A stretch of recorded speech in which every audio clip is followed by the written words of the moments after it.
ರಾಜ್ಯ ಸರ್ಕಾರದಲ್ಲಿ ನವೆಂಬರ್ ಕ್ರಾಂತಿ ಆಗುತ್ತಾ? ಸಿದ್ದರಾಮಯ್ಯ ಅವರ ಮಗ ಯತೀಂದ್ರ ಹೇಳಿದ ಮಾತಿನ ಅರ್ಥವೇನು? ಸಿಎಂ ಸಿದ್ದರಾಮಯ್ಯ ರಾಜಕೀಯ ಕೊನೆಗಾಲದಲ್ಲಿದ್ದಾರೆ. ಸಿದ್ದರಾಮಯ್ಯ ಸ್ಥಾನವನ್ನ ಸತೀಶ್ ಜಾರಕಿಹೊಳಿ ತುಂಬಬೇಕು ಅಂದಿರೋದು ರಾಜಕೀಯ ವಲಯದಲ್ಲಿ ತಲ್ಲಣವನ್ನ ಸೃಷ್ಟಿ ಮಾಡಿದೆ.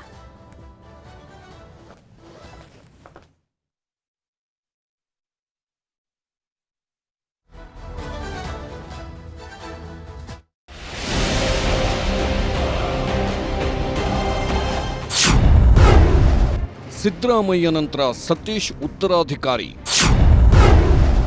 ಸಣ್ಣ ಪಟಾಕಿಯಲ್ಲ, ಆಟಮ್ ಬಾಂಬ್ ಸ್ಫೋಟ. ಕಾಂಗ್ರೆಸ್ನೊಳಗೆ ನವೆಂಬರ್ ಕ್ರಾಂತಿ, ಅಧಿಕಾರ ಹಸ್ತಾಂತರ, ಸಂಪುಟ ಪುನರಚನೆ, ಹೀಗೆ 10 ಹಲವು ವಿಚಾರಗಳು ಮತ್ತೆ ಮುನ್ನೆಲೆಗೆ ಬಂದಿವೆ. ಈ ಹೊತ್ತಲ್ಲೇ ಸಿಎಂ ಸಿದ್ದರಾಮಯ್ಯನವರ ಮಗ ಹಾಗೂ ಕಾಂಗ್ರೆಸ್ ಎಂಎಲ್ಸಿ ಡಾಕ್ಟರ್ ಯತೀಂದ್ರ ಸಿದ್ದರಾಮಯ್ಯ ಆಡಿರುವ ಮಾತುಗಳು ಕಾಂಗ್ರೆಸ್ ಪಾಳೆಯದಲ್ಲಿ ಕಿಚ್ಚೆಬ್ಬಿಸಿದೆ. ಬೆಳಗಾವಿ ಜಿಲ್ಲೆಯ ರಾಯಬಾಗ ತಾಲೂಕಿನ ಕಪ್ಪಲಗುದ್ದಿಯಲ್ಲಿ ಕನಕದಾಸರ ಮೂರ್ತಿ ಲೋಕಾರ್ಪಣೆ ಕಾರ್ಯಕ್ರಮದಲ್ಲಿ ಯತೀಂದ್ರ ಮಾತಾಡಿದ್ರು. ನಮ್ಮ ತಂದೆಯವರು ರಾಜಕೀಯ ಕೊನೆಗಾಲದಲ್ಲಿದ್ದಾರೆ, ರಾಜ್ಯಕ್ಕೆ ಪ್ರಗತಿಪರ ಚಿಂತನೆಯ ನಾಯಕ ಬೇಕು ಎಂದು ಹೇಳುವ ಮೂಲಕ ಹೊಸ ಚರ್ಚೆ ಹುಟ್ಟುಹಾಕಿದ್ರು.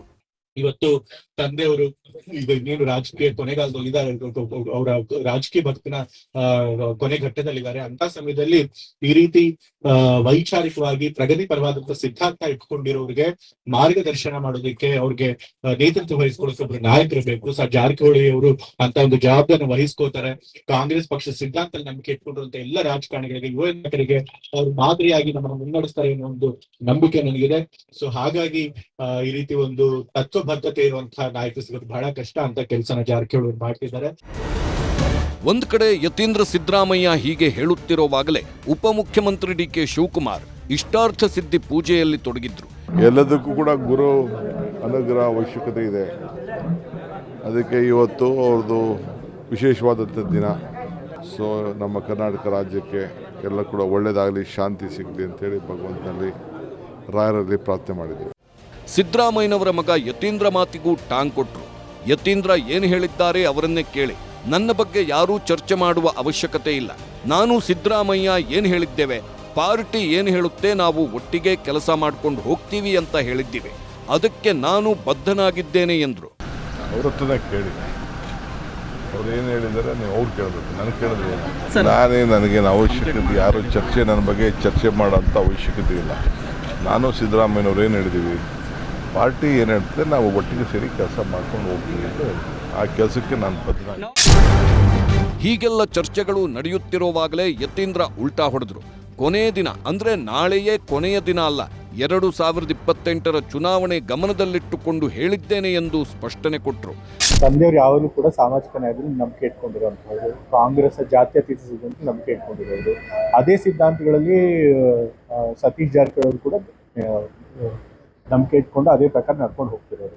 2028 ಆದಮೇಲೆ ಚುನಾವಣೆಗೆ ತಂದೆಯವ್ರು ನಿಂತ್ಕೊಳ್ಳಲ್ಲ ಅಂತ ಹೇಳಿದ್ದಾರೆ.